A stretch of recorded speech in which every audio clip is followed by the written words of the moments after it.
ఆ మేనిఫెస్టోని కరెక్ట్ గా పథకాలన్నీ 100% మీకు చేరువేలా ఒక కాపల వీరుడు మునగాడున్నాడు. ఆయనే మన పవర్ స్టార్ పవన్ కళ్యాణ్.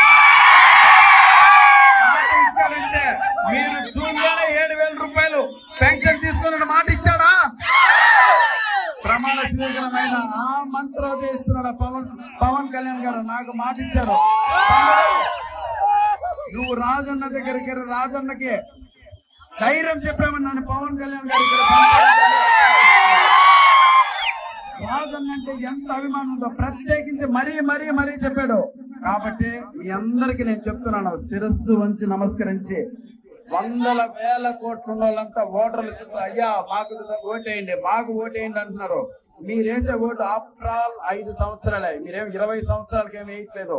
5 సంవత్సరాలే తేడా వచ్చిందో 100% మళ్ళీ 29లో దింపేయచ్చుగా మనం.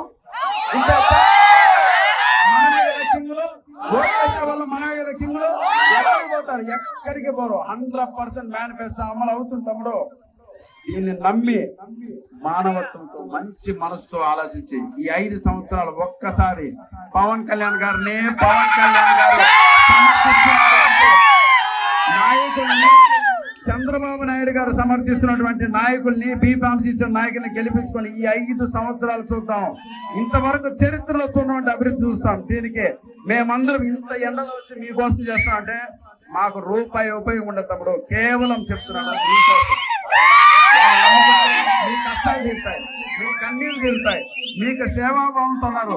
100% ఈ అవకాశాలు ఎప్పుడు కూడా వినియోగించుకోవద్దు.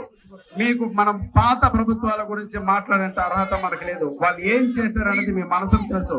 ఒక్క ఎగ్జాంపుల్ దానికి, మొన్న బ్యాలెట్ ఎలక్షన్లు జరిగితే 4,32,000 వరకు ఓట్లు పోలేనంటే అందులో సింగిల్ మెజార్టీ తీసుగా మన కూటమి సాగుతుంది తమ్ముళ్ళు. రేపు పొద్దున జూన్